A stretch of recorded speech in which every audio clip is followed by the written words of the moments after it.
ये वक्त आखिर है और निशानियां पूरी हो रही हैं। हम लोग अपनी सर की आंखों से देख रहे हैं। आपकी समझ में आई या ना आई ये अलग बात है, आप लोग समझना ही नहीं चाहते। लेकिन अब हज़रत इमाम मेहदी अलैहिस्सलाम के ज़हूर का माहौल बन रहा है। अब ये तमाम चीज़ें उसी तरफ जा रही हैं। देखिए, एक रिवायत मैं आपके सामने रखता हूँ, फिर इस शख्सियत के बारे में जानने की कोशिश करते हैं कि आया ये वही शख्स है जिसका रिवायत में जिक्र आया है, जो कि हज़रत इमाम मेहदी अलैहिस्सलाम का साथ देगा, या फिर इसके अलावा। देखिए, नईम इब्न हम्माद ने अबू कुबैल से नकल किया है कि अफ्रीका में एक शख्स 12 साल तक हुकूमत करेगा, फिर उसके बाद फितना होगा और एक काला शख्स हुकूमत ले लेगा और अदल वाव से पुर कर देगा उस इलाके को। फिर वो शख्स हज़रत इमाम मेहदी अलैहिस्सलाम की तरफ रवाना होगा और पहुंचकर हज़रत इमाम मेहदी अलैहिस्सलाम की इताअत को कबूल करेगा और इनकी तरफ से जंग करेगा। अब आप लोग ज़रा गौर करें, इस रिवायत में है कि एक शख्स अफ्रीका में 12 साल तक हुकूमत करेगा, फिर उसके बाद फितना होगा, उसी दौरान एक काला शख्स हुकूमत संभाल लेगा जो कि इस पूरे इलाके को अदल वाव से पुर कर देगा और हज़रत इमाम मेहदी अलैहिस्सलाम की तरफ से जंग लड़ेगा। तो देखिए, आप लोगों ने इब्राहिम तरोरे का नाम ज़रूर सुना होगा। मैं इस शख्स के बारे में कुछ चीज़ें आप लोगों को मज़ीद बताने जा रहा हूँ, जो कि आने वाले दिनों में एक अहद-ए-साज़ शख्सियत होगी। अभी भी इस शख्स ने एक अहद जो है क्रिएट कर दिया है, मगर ये आने वाले वक्त में आप इस शख्स का नाम बहुत सुनेंगे। देखिए, अफ्रीका दुनिया का एक बड़ा बर्र-ए-आज़म है। इस बर्र-ए-आज़म के मगरबी हिस्से में एक छोटा सा मुल्क है जिसकी आबादी तकरीबन 2 करोड़ है और इस मुल्क का नाम बुर्किना फासो है।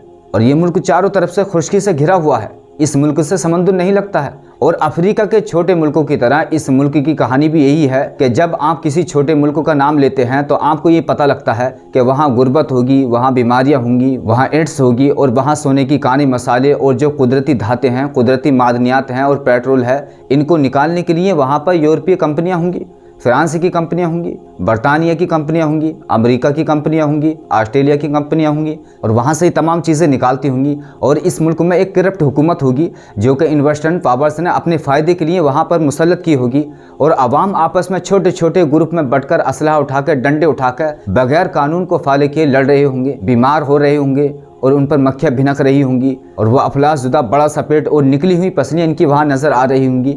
किसी भी अफ्रीका के छोटे मुल्क को देखकर यही नैरेटिव क्रिएट किया गया है कि ये अफ्रीका के लोग बड़े करप्ट हैं और अफ्रीका जो है वहाँ पर बहुत गुर्बत है। जाहिर सी बात है, ये सूरत हाल हम सबके सामने है। लेकिन मेरे अजीज़ों, रिवायत में जो कुछ बताया गया है आज वो चेंजेस वहाँ पर आ चुका है।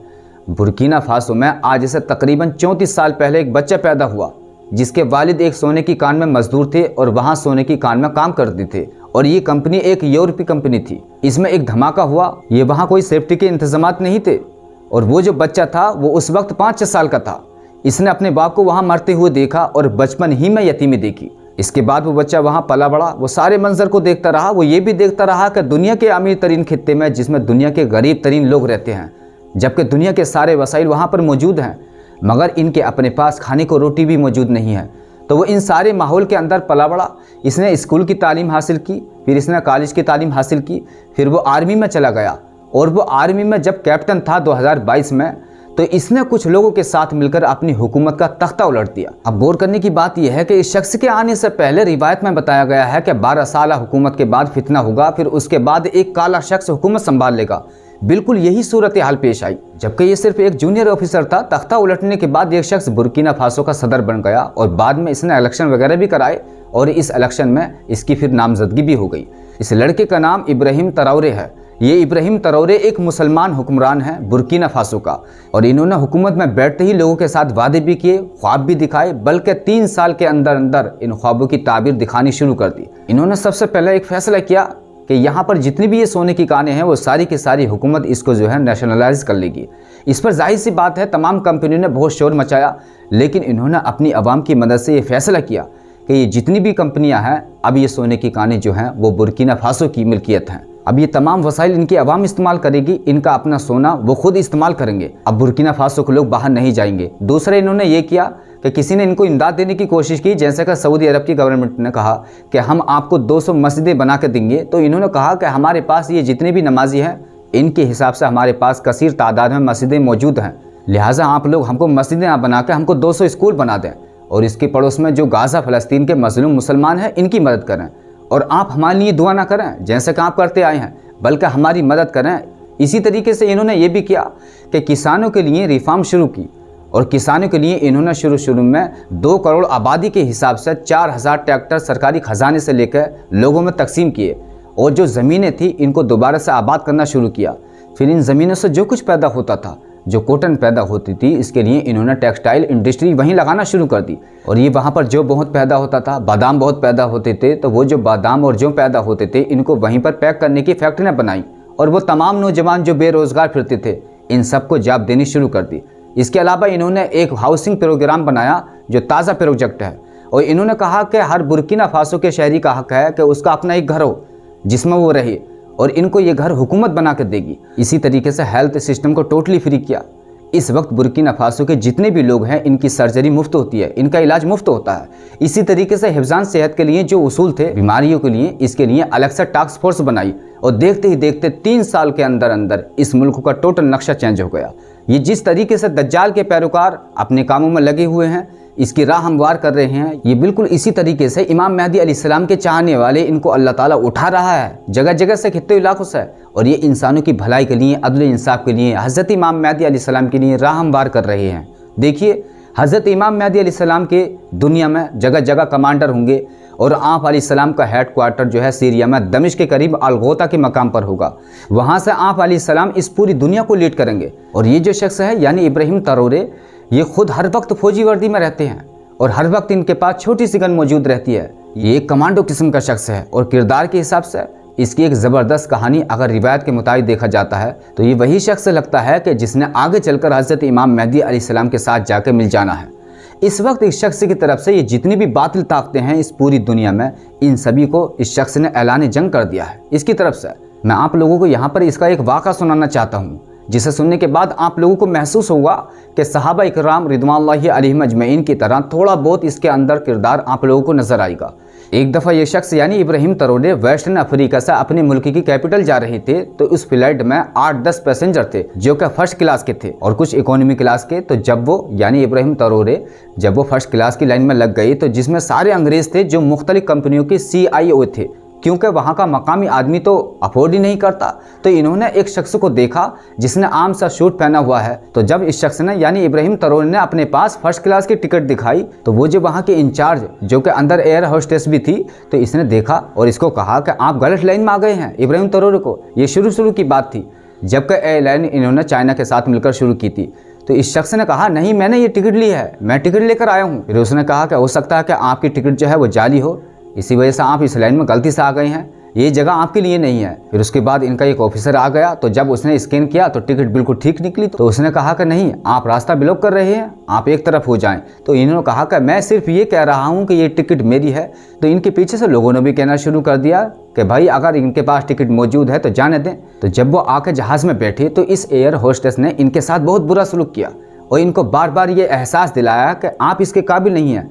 बहरहाल इनको बिठा दिया गया और इनसे कोई बात करने के लिए भी तैयार नहीं। और इस शख्स के पास एक पुरानी कॉपी थी जिसमें वो कुछ लिख रहा था और ये जो एयर होस्टेस थी सबको खाना दे रही थी, सबसे पूछ रही थी, मगर इस शख्स से नहीं। जबकि ये इंसान फर्स्ट क्लास का पैसेंजर था, इसके बावजूद इसने सिर्फ ट्रे रखी और वापस चली गई। इतने वहाँ की एक कंपनी का CIO जो कि एक बहुत मशहूर कंपनी का मालिक था, इसने इस खातून से कहा कि ये तुमने इस शख्स के साथ ऐसा सलूक क्यों किया। और बाकी तमाम लोगों का ये ख्याल था कि इसका काला रंग है, इसने आम से कपड़े पहने हुए हैं, लेकिन इसके बावजूद इसने टिकट खरीदी हुई है, तो इसके साथ ऐसा क्यों सलूक किया जा रहा है। तो जब जहाज़ वहाँ जाकर रुका तो कुछ लोग इस किस्म की बातें कर रहे थे। तो इतने में किसी ने शीशे से नीचे देखा तो नीचे जहाज़ की सीढ़ियों से लेकर आगे एक रेड कारपेट बिछा हुआ था और एक काले रंग की बड़ी सी गाड़ी और गार्ड्स खड़े हुए थे। तो वो सब ये मंजर देखकर हैरान हो गए जितने भी वो बैठे हुए थे कि पता नहीं इस फ्लाइट में कौन आया है। तो वो जो सादा सा इंसान था जब वो नीचे उतरा तो सारे लोग इसको जो है रिसीव करने आए हुए थे और वो इस मुल्क का सदर है। अब वो जो जहाज़ का पायलट और जो एयरलाइन का सारा स्टाफ था, तो इन्होंने इस एयर होस्टेस को बुरा भला कहना शुरू किया इस बात पर कि जब वो फर्स्ट लाइन से इनको निकाल रही थी तो इस शख्स ने कहा कि नहीं, इसको कुछ नहीं कहा जाए। और इसने अपने तहम्मुल, अपने सब्र के साथ ये बताया कि असल में ये एक शख्स के फायर करने से मसला हल नहीं होगा, लोगों के दिमाग को ठीक करने से ये मसला हल होगा।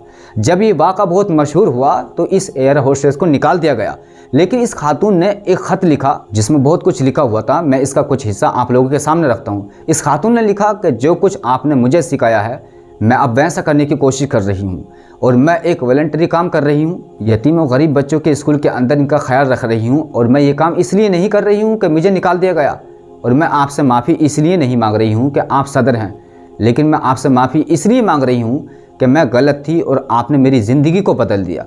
तो ये इसका करैक्टर है, यानी इब्राहिम ट्राओरे का। और अल्लाह रब्बुल इज़्ज़त ने इस शख्स को ज़बरदस्त बोलने की ताकत भी दी है। एक अंग्रेज़ी न्यूज़ चैनल के एंकर ने चैलेंज किया इब्राहिम ट्राओरे को, तो जब इनकी तरफ से इस चैलेंज को कबूल किया गया तो इसने कहा कि हाँ बिल्कुल मैं डिबेट करने के लिए तैयार हूँ। तो जब इंग्लिश में ये डिबेट शुरू हुई तो ये मशहूर इंग्लिश एंकर भी इनके मुँह को तकती रह गई। तो ये शख्स यानी इब्राहिम ट्राओरे बहुत ही आउटस्पोकन, बहुत ही दिलेर, इंतहा दर्जे का सादा मिजाज, इंतहा दर्जे का ईमानदार सदर है बुर्किना फासो का। और ये जितने भी साहिली इलाके हैं इस शख्स ने इन सभी को इकट्ठा किया, जिसमें तकरीबन 7 मुल्क आते हैं। और इन्होंने कहा कि देखो मैं मिसाल हूँ, आप अपने आप को, अपने अफ्रीका को आज़ाद कराओ, अफ्रीका के अंदर से इन सबको निकालो और निकाल करके इस ज़खायर को अपने लिए इस्तेमाल करो। अब मसला ये हुआ कि इसमें कई अमेरिकन कंपनियां भी थीं, तो डोनाल्ड ट्रंप ने इब्राहिम ट्राओरे को बुलाया कि आप मुझे मिलने के लिए आए। ये अभी की बात है। तो इब्राहिम ट्राओरे ने वो काम किया जो दुनिया का कोई हुक्मरान शायद न कर सके। इसने डोनाल्ड ट्रंप से मिलने से इनकार कर दिया और माजरत कर ली कि मैं आपसे इसलिए नहीं मिलना चाहता। इस पर वो बहुत नाराज़ हुआ और इसने ये भी कहा कि अफ्रीका के करीबी मुल्कों की जो फौजें हैं वो इब्राहिम ट्राओरे को अरेस्ट करके हमारे पास भेज दें, क्योंकि ये जितना वहाँ सोना मौजूद है और दीगर चीज़ें हैं वो सब हमारी हैं, क्योंकि वो कंपनियां हमारी थीं। तो इसने कहा कि अगर आपने इस तरह की कोई बात की तो पूरा अफ्रीका अमेरिका के खिलाफ जंग लड़ेगा, ये इतनी दिलेरी के साथ, वरना अमेरिका के सदर को कौन ऐसे कह सकता है। और आगे फिर एक और हैरत अंगेज़ बात हुई कि अभी थोड़े अरसे पहले इब्राहिम ट्राओरे को सदर पुतिन ने बुलाया, और जब सदर पुतिन ने बुलाया तो इन्होंने कहा कि मैं नॉर्मल जो फ़्लाइट होती हैं कमर्शियल फ़्लाइट इसके ऊपर आऊँगा। तो सदर पुतिन ने कहा कि नहीं। सदर पुतिन ने अपना जदीद जहाज़ इब्राहिम ट्राओरे को लेने के लिए भेजा, और जब वो जहाज़ उड़ा तो उस जहाज़ के इर्द गिर्द जो कि फाइटर जहाज़ थे, इन्होंने इसको जो है एस्कॉर्ट किया हुआ था ताकि इस पर अगर कहीं से हमला हो जाए तो वो इसको रोक सकें। इसके साथ वो इसको मास्को लेकर आए और वहाँ मास्को में इसका इतना बड़ा इस्तकबाल हुआ, इतना बड़ा इस्तकबाल हुआ कि ऐसा किसी हुक्मरान का इस्तकबाल ना हुआ। अब ये ज़बरदस्त अलार्मिंग किस्म की बात है इंटरनेशनल सियासत के अंदर, और ये ऐसा लग रहा है, कुछ लोगों का भी कहना है कि ये वही शख्स है जिसका रिवायत में जिक्र है। बड़ी बड़ी ताकतें, वेस्टर्न पावर्स जो हैं वो इनके सामने छोटी और कमज़ोर नज़र आना शुरू हो गई हैं।